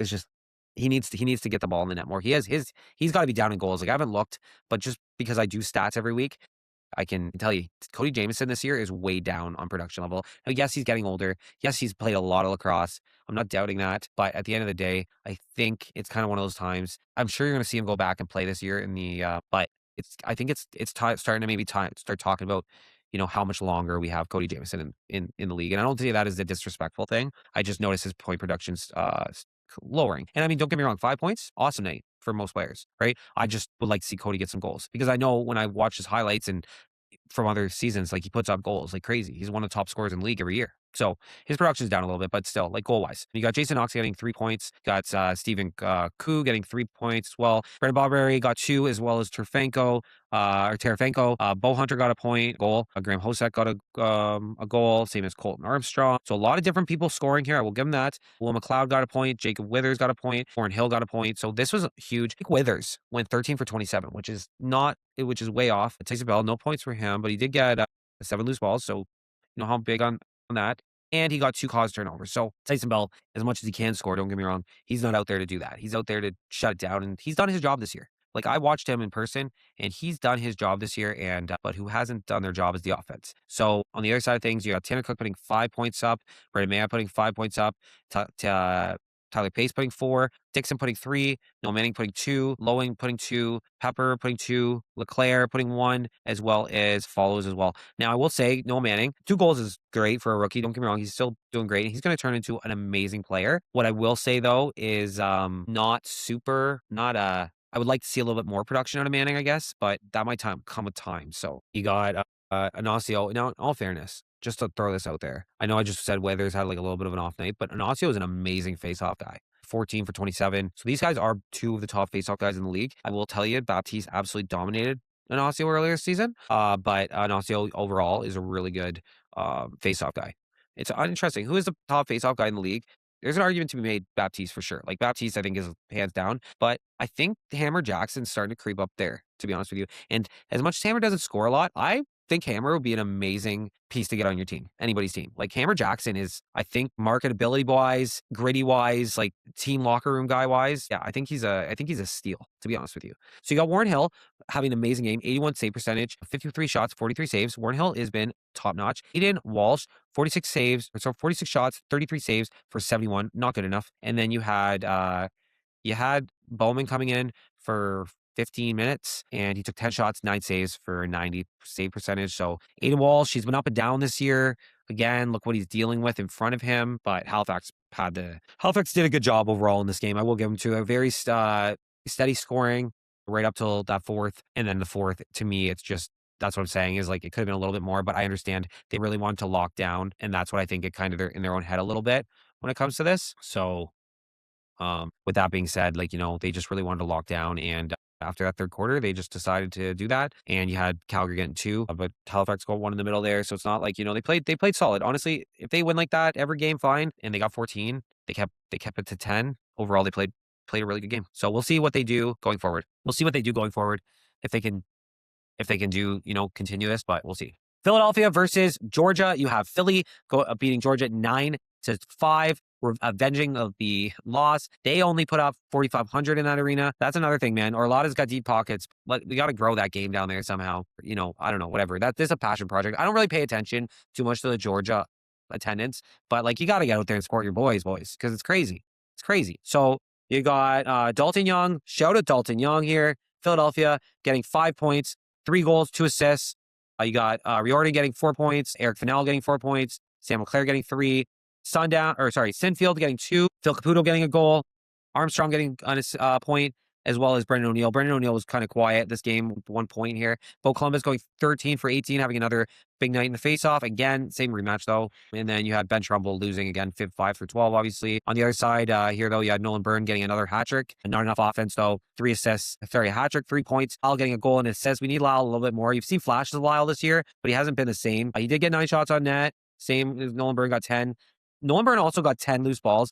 And Lyle Thompson got 5. So you could see like Lyle must be mentoring Nolan at this point, you would think. Just a way he's out there getting loose balls, he's scoring, he's doing it all. He's not just doing one thing. Now I will say, obviously the production was a little bit down on his assists this game from last game, but still, I think he's done there. And I mean, it's got to be hard to play 2 lacrosse games over 2 days, so back to back and traveling and all that stuff. So, it is what it is. Shane Jackson, 2 assists.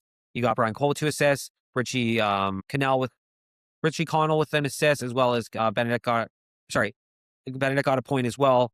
McIntosh got a point, and Keen Moon got a point. So did Henrique as well. Like we talked about, Ben Trumbull didn't do great in the faceoffs. You got Nick DeMood. Nick DeMood just being like, I'm not doing nothing. Like, you're not winning this game. That's what basically Nick DeMood pulled a Brett Dobson. So Nick DeMood put up 53 shots, 48 saves, 5 goals against for a 90. Let me repeat that, a 90 save percentage, okay? He was not losing the second game. So he got an 80 save percentage the first game. Was like, well, that's not good enough. I'm going to give you a 90. And they won. Then they got enough goals. And you got Brett Dobson still with an 83 save percentage. Like, imagine losing with an 83 save percentage. Crazy. Georgia needs to go bring in a big, big offensive piece. Like, if this is, I'm sorry, listen, I know, and I've heard this, that our lot is very like, doesn't like to give out picks. I get it. Look who's drafting, Nolan Byrne, right? And I don't think you should really give up your first, don't get me wrong, but you should maybe look at maybe moving something to try to bring in an offensive piece. Because with the goaltending you have in Brett Dobson and the defense you have, like, let's look at Michael Grace for a minute this year. Like, 7 loose balls, 1 cause turnover, a block as well in there.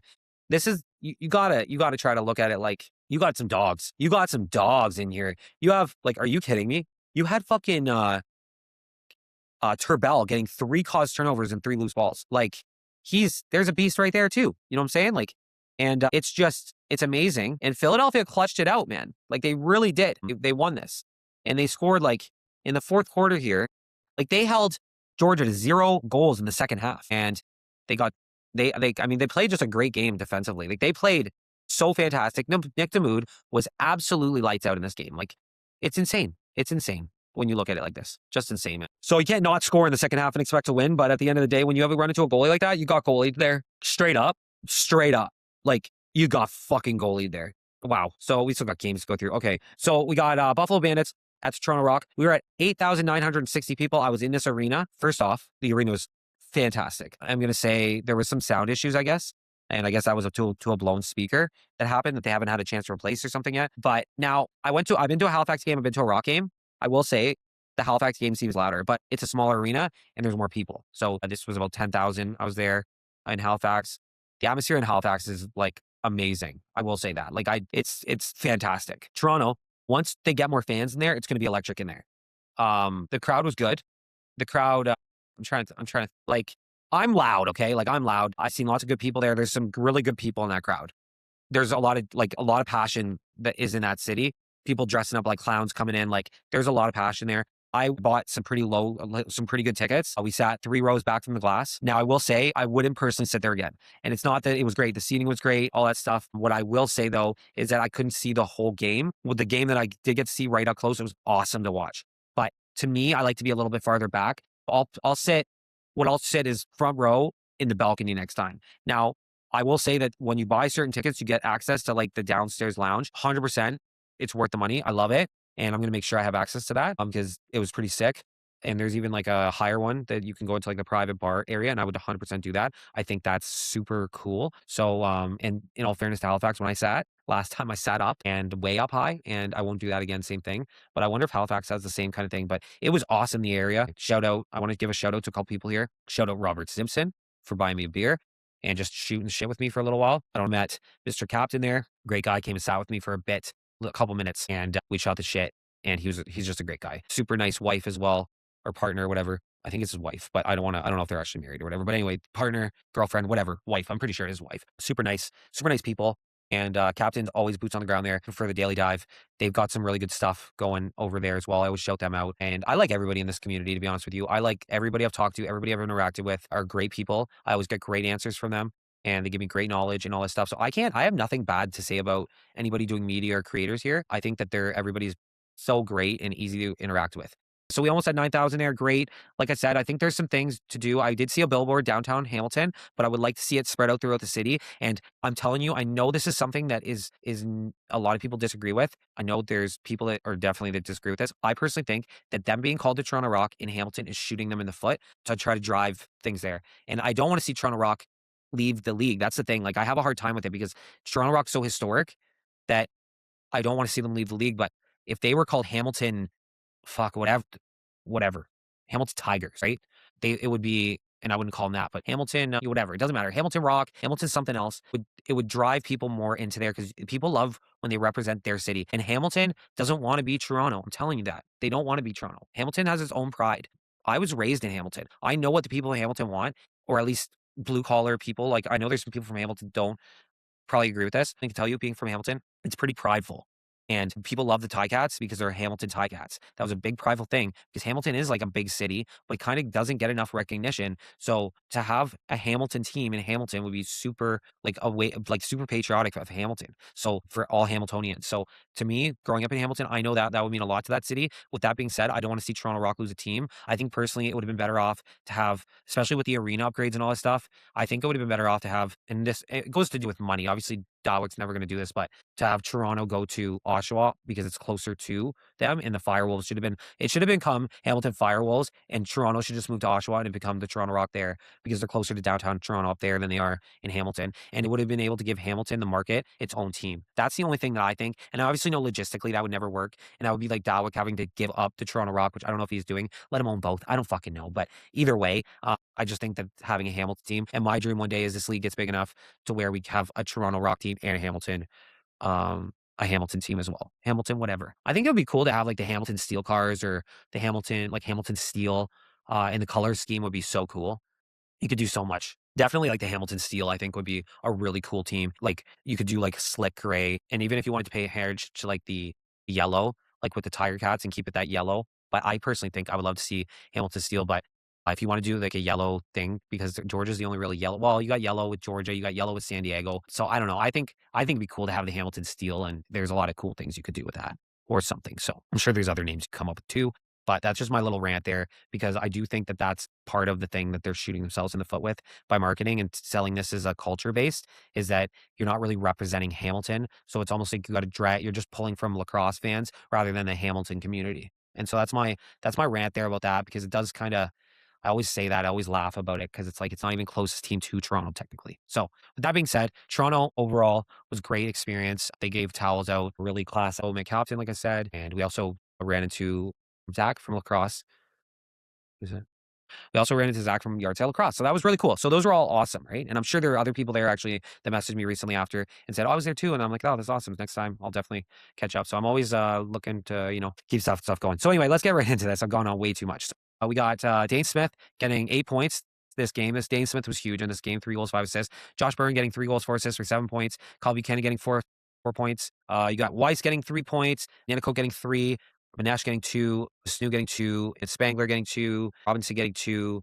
Anlan and Dawson both got points. Connor Farrell going 15 for 27 in the draw. And in Toronto, Mark Matthews, 4 goals, 3 assists, 7 points. This was my brother's first lacrosse game. He definitely said he enjoyed it. He would watch it live, and he would definitely come to games with me. He's like, I'm not going to watch it at home. So we kind of got a somewhat of a win there, I think. And he was really impressed with Mark Matthews. That's what that got me. He's like, wow, Mark Matthews. Like, he's like, who's that guy? Who's this guy? And I was like, oh, that's Mark Matthews. So Mark Matthews, the face-offs, the goaltending, all was really good. But he was like trashing Troy, which at first I was trying to defend Troy. And then I was like, but he did make a good save, but not good enough. Not consistent enough. So anyway, you got Mark Matthews getting 7, Owen Hiltz getting 4, 2 goals, 2 assists. Chris Bushi getting 3 assists, or 3 points, sorry. Rogers getting 3, Josh Dawick getting 3, CJ Kurse getting 2 assists. You got Warren Weeks getting 2, Sam English getting a point, and you got Rolette going 12 for 26, so just under 50%. Now let's talk about the goaltending. Matt Vince, another outstanding performance by Matt Vince. Back-to-back nights, back-to-back games at 43 years old. Just amazing. 55 shots, 46 saves, and 83.6 save percentage. Everyone was saying if they go 1-1, they'll be considered buyers. I can't remember who it was in the organization, but they said basically like, no, they need to go 2-0 and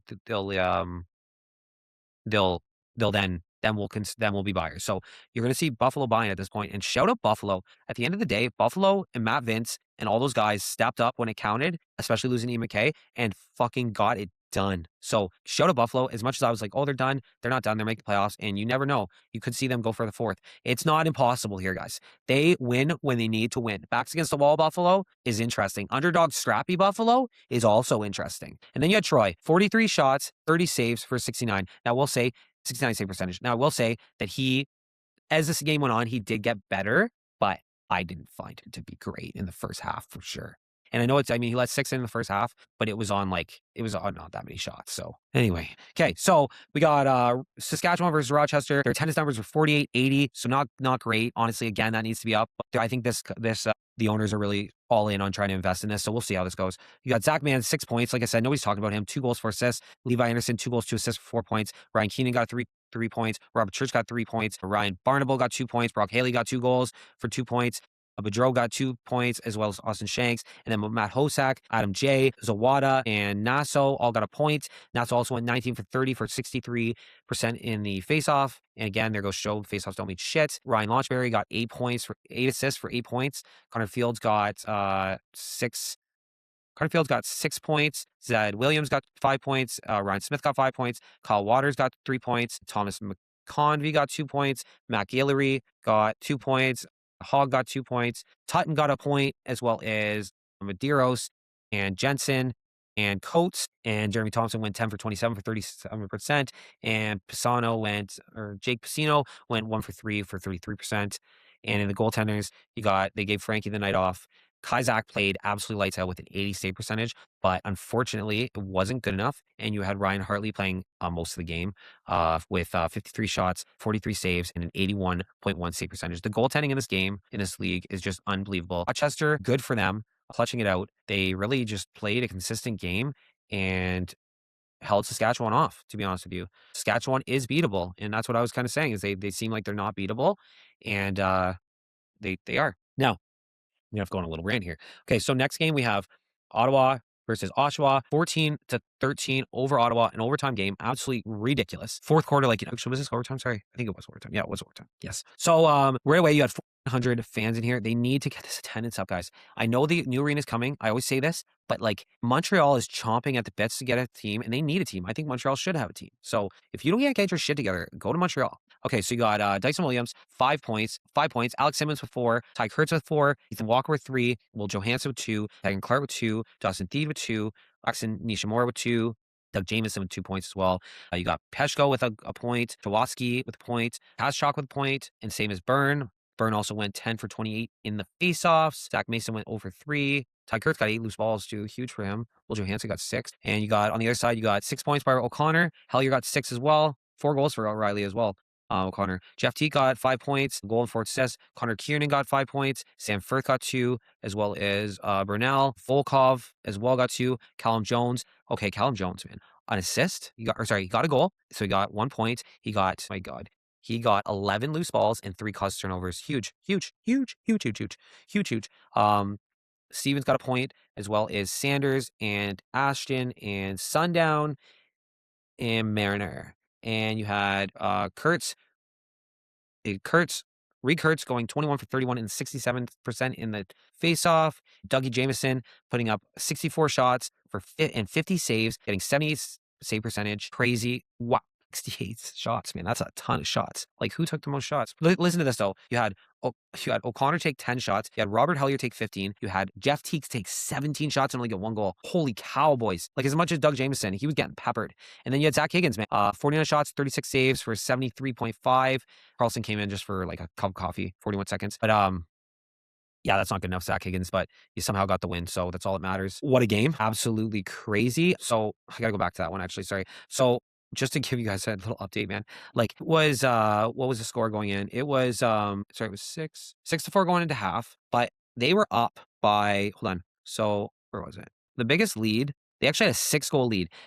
Oshawa was up 10-4 at the end of the third. Sorry, they were up 10-5 at the end of the third, but they were before Ottawa scored at the end of the third, they were up 10-4. So they had a 6-goal lead. Ottawa scored. Oshawa scored 1. Ottawa scored 2 more. Oshawa scored again. Ottawa scored again. Oshawa scored 1 more. And then finally, Oshawa went on a run and scored 4 goals in a row to tie up the game. 13-13. The last one was at 20 seconds or something. It was insane. It's insane. Anyway, and Riley O'Connor goes and pots the game winner in overtime. Just absolutely insane. Insane game. There is, I feel you got to feel bad for Oshawa on that one, because they probably should have won 9 out of 10 of those that time. You would have won. But to let somebody come in out of the fourth quarter like that, you can't let that happen, man. You cannot let that, what just happened. That. Anyway, final game of the weekend. We have Vancouver beating San Diego 9-7, 5,784. Again, That's a low attendance for San Diego. They did have one game, I think that was over 10,000. So again, we need to be at the 7,000. That's what everyone needs to be at. That's what Brett Fruit said. That's coming out of his mouth. So you got Keegan Ball getting 4 points, Curtis Hickson 3, Adam Charlambides 3, Charbonneau with 3, Jesse King with 2, Reed Bowling with 2, Del Bianco with 2. He broke another record this weekend. I can't remember what it was right off the top of my head. Flowridge got 1, Vilks got 1, Subak got 1, and you had Charbonneau going 1 for 9 tonight or on that game. That's crazy. And I mean, faceoffs don't matter, I guess, but like even that one, Owen Grant going 1 for 9, and Ethan Tyher's going 0 for 2. So they don't have anybody that can take a faceoff, man. You have Wesley Berg getting 3 points, Pat Cavanaugh getting 3 points, Connor Robinson getting 3 points, Trey Leclerc getting 2 points, Zach Courier getting a point, Noah Armitage getting a point, White getting a point, Zekiko getting a point, Baptiste getting a point, and he went 18 for 20, lost 2 faceoffs all night. Larry got a point, and Barkley got a point. Marquise White that was his first goal ever in the NLL. So I think his first game, first goal. So absolutely huge on him. You got to love that with his family in attendance, I'm pretty sure. So that's pretty special. Christian Del Bianco though got 51 shots, 44 saves, 7 goal against average, and 86.3 save percentage. And you had Origlieri, 42 shots, 33 saves, 78.6 save percentage. Again, better than the night before. Good enough to win last year. Doesn't seem to be good enough to win this year. That's just the truth of it. Okay, so, and Vancouver again. Vancouver got 4 in the fourth, like, to their 1. Like, they came back again and just outplayed them and did what they're going to do, man. Vancouver might be the best team in the league right now. Okay, so that is... It's out there for a while. Okay, let's go through these. I already went through. So, the anything game of the week, the anything moment of the week, you can call it whatever you want. Anything game of the week is going to be the Ottawa versus Oshawa game. Just the comeback. It's not fourth quarter, especially. That's like kind of the moment of the week. Absolutely crazy, amazing, and just fantastic game. Or it's fantastic finish. Ottawa showing why they are going to get to the playoffs. They're going to make the playoffs. There's no way they're going to miss it. You got anything? So then we got the player of the week. I'm going to give it to Josh Byrne. Like, just played 2 games, played 2 fantastic games, and got an overtime winner. How do you not? And brought his team back from the dead. Let's be real, right? So a big reason why him and Vince, the goaltending this year, the goaltending is, you could give it to anybody. There's so many good goalies tonight. Like, the goalie numbers were crazy. It's hard. I want to give it to Matt Vince just because they had 2 absolutely amazing performances, but I am going to have to give my goalie of the week to Nick Damoud. To lose with the save percentage he lost with, and then to win with a 90 save percentage and make sure your team wins. I cannot not give it to Nick Damoud at this week. I can't. It's all him all day. Then you got, I'm going to give you my rookie of the week is Nolan Byrne. Huge games for him. He is leading that offense, not as a rookie. And when you have arguably one of the best players of all time on your roster and you're leading, but I think the way he's picking up loose balls, the way he's scoring, everything, like, he's getting mentored hard by Lyle. You've also got defensive player of the week. I'm going to give to Callum Jones just because you got 11 loose balls. He had 3 caused turnovers. The guy is just a heart and soul of that Ottawa back end. And he's killing it too. And I think he's obviously going to be at this point, got to be defense player of the year. I don't think there's quite an argument to be made there. So there you have it. I'm not going to go through, podcast has been so long. I'm not going to go through the player stats this week. I'm going to go hit the standings real quick, just to show you, but I am not going through the players this week because it's just too much. Like, it's too much. So I've got this so long. So we've got Saskatchewan right now is at 10-3. To be honest, I said they wouldn't finish any worse than 15-3. Are they going to go on a little bit of skid? I think this was just a bad weekend, and I think that they're going to bounce back, no problem. Colorado, you got 9-3. I think they're probably the best team in the league right now, I have to say. If I had to give it to a team, I think they're the most complete all the way around, and especially because they have 2 goalies that can also do it, but so does Vancouver. Don't get me wrong. Well, Connor's great too, but I do have to give the edge right now to Colorado. But Colorado 9-3, Vancouver 9-3, Georgia 8-4, Ottawa 5, Toronto 6-5, Buffalo 6-6. San Diego 6-6 as well. San Diego's going to be on the down though, but they're still in there. They're still fighting. You got Rochester at a 5-5, which a big win. They needed that win to keep them in this playoff chance, and they're still in the running. They've had 10 games. They've still got 8 left. They've still got lots of runway. You got Las Vegas at 4-6, Halifax at 4-7, Philadelphia at 3-9, Calgary at 3-9, at 2-9, and Oshawa at 2-10. So right away, I'm going to tell you right now, you got Saskatchewan's locked, Colorado's locked, Vancouver's locked, Georgia's locked. Those 4 are definitely locked in. Okay, so those are the 4 that are locked in. Ottawa. I don't know. I got to look at Ottawa's schedule before I say they're locked. So they might be locked, but they might also still have a scrap to go. Toronto, obviously, bubble team here. So Ottawa's more than likely going to make it. Let's just put it that way. You got Toronto. I got to look at their schedule. They got a little bit of a rough schedule. I do think Toronto can still squeeze 3 wins. You got to think they're at 11 games right now. They have 7 games left. I think they probably can win 3 out of 7 and even 4 out of 7. Like they got to win the majority of their games. I'm going to have to look over the schedules. Buffalo, Buffalo's going to make that playoff. So I got to give Buffalo the playoff. After this weekend, I'm going to give them that they're going to make the playoffs. They had 2 absolutely huge wins this weekend. And I can't see them missing at this point, to be honest with you. So I'll give. So if you got to think, I'm going to think Ottawa's in there. I'm going to think Buffalo's in there. So that could puts. So I could put. That's 6 teams right there. So we got 2 left. So we got Toronto. I'm going to say. I think I'm going to have to say Toronto's going to get in there. So that's 7. Fuck man, that is. We know the 3 are out. Like Philly's out, Calgary's out, and Oshawa's out for sure. Halifax is right on the border. Halifax has I don't know, man. I don't think they're going to make playoffs. Halifax. Now that I'm looking at this, if they can get 6 out of 7 wins, sure. Are they going to be able to do it? I don't know. That's a hard ask. You've got Las Vegas, Chase Frazier. If he stays down, they're not doing it. And if they don't bring in a goaltender, they're not doing it. Might be better to just recoup right now. Maybe start to tank a little bit if they have especially if they have their first rounder, start to tank a little bit and get down those standings. I think it might be the smartest move for Vegas at this point. They had a really hard start to the schedule, and they're better definitely this year, but they're definitely underperforming and where I think they could be. You got Rochester. Rochester's right there. So we got basically one spot left. We said. Got Buffalo, Oh no, we got 2. Right. So we got Buffalo to Ottawa's 5. Buffalo be 6. Toronto be 7. So we got 1 spot left. Because I do think Toronto is a good enough team to make it right now. But I'm going to go over the schedule. We're going to be doing a little bit deeper of a dive into this. I'm just not doing it right now. And if I had to guess, to be honest with you, I'd say Rochester right now. Rochester's my gut, but I would love to see Halifax squeak into that playoff spot. I would love to see that. And it's not over till it's over. But right now, if I had to guess, I do have Halifax sitting out. I do have Vegas sitting out, and I do have San Diego sitting out. So my teams right now would be Rochester, Buffalo, Toronto, Ottawa, Georgia, Vancouver, Colorado, and Saskatchewan. That's kind of where I'm at right now. And since I'm sitting here right now with you guys, I'm going to do my power rankings. Essentially, what I'm going to do, I need my phone for this one. I got to write this down. Colorado's number 1, Vancouver's number 2, Saskatchewan's number 3. Or should I put Nah, no, because they lost one this week. Georgia is number 4. Ottawa's number 5. Toronto at number 7, and what else we got? And then I'm gonna put Rochester at number 8. That actually looks pretty good, honestly. So, okay, so there you go. There we have it there. I'm trying to run through this as fast as I can, but it's just not working. Okay, what else we got? All right, let's just talk about next week's games and we're good to go. Oh, we got them right here. So starting off strong, we have Toronto at Vancouver. We're gonna take Vancouver. Vancouver for sure. And that's unfortunate for Toronto. If Toronto's gonna have to steal a win here or not, this isn't gonna be the week to do it, but Toronto's gonna have to steal a win. Vancouver is a juggernaut, and everything has to be firing perfectly for Toronto. Their goaltending's not good enough yet. They need Nick Rose back in there. I don't care what anybody says. You can sit there and say whatever you want. Nick Rose needs that goalie, and I will die on the hill. So, and to anybody who says otherwise, they're just wrong. They're wrong. And you guys can all argue it. Go ahead. This is the problem with Toronto fans, man, is you have a good thing and you don't know how good it is. So, next, we got Halifax versus Vegas, round 2. This is massive. And like I just said, personally, Chase Frazier's out.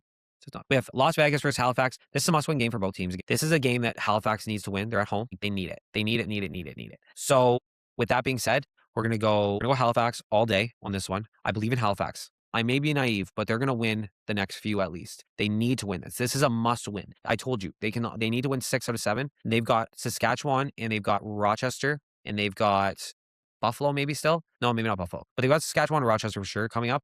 Those are going to be hard. I think they have Georgia. They have Georgia too, I'm pretty sure. So they're going to have to steal a win off one of those, like 2 of those teams, right? So this is a must win for them. This is a must win for Vegas too. So this is why it's interesting. But I am going to take Halifax at home. Vegas, especially with Chase Frazier. If Chase Frazier's back, it gives them a little bit better of a chance. But I don't know. I'm not hearing good things about Chase Frazier right now for that. Ottawa versus Colorado. This is a toss up. I think Ottawa needs to win a bit more, but so does Colorado to really try to keep that top spot. So I can't bet against the trio. I can't bet against Dylan Ward. Again, I think he's going to have a bounce back game this game too. And I'm going to take Colorado. Rochester is going to beat Calgary. They have to. If Rochester doesn't beat Calgary, it's bad. Calgary, to me, they're already exceeded expectations. In my opinion, I said they had 0 wins, but it is a joke. Not super seriously, but I think I said them that they would have 1. They have 2. A lot of times it's 3 is like the minimum. So they are going to get probably 1 more win somewhere along the line here. And will this be the week? I don't think so. I think Rochester needs it too much. And I am going to take Oshawa in this game over Philly. It's not that Philly's bad. Dick DeBoot's been a fantastic, but Oshawa's at the point where they actually just need a win. Like it's time. Philly, I think they have their pick. So it'd actually be better off if Philly lost. Like, it's better off for Philly if they lose, right? And I think it's at the time too where Philly just needs to start moving pieces. Like, so we might see a trade before this. I'm gonna say for the final score of this one, I'm gonna say it's gonna be a pretty low scoring game. I'll go 17. That worked out pretty good last time for me. So now we have to just pick the anyway, I'll do after. Okay, so that's there you have it, guys. There's episode 37. We've got actually 1 game Friday, 2 games Saturday, 2 games Sundays. Just throwing that out there as well. If you're still here, I love you, first off. And leave me a comment, like all the stuff, all that kind of stuff. Love you guys. And we'll see you next episode, episode 37. Can't believe it. Or I always say that. I can't believe we're here, but we'll talk to you later. Episode 37 is done.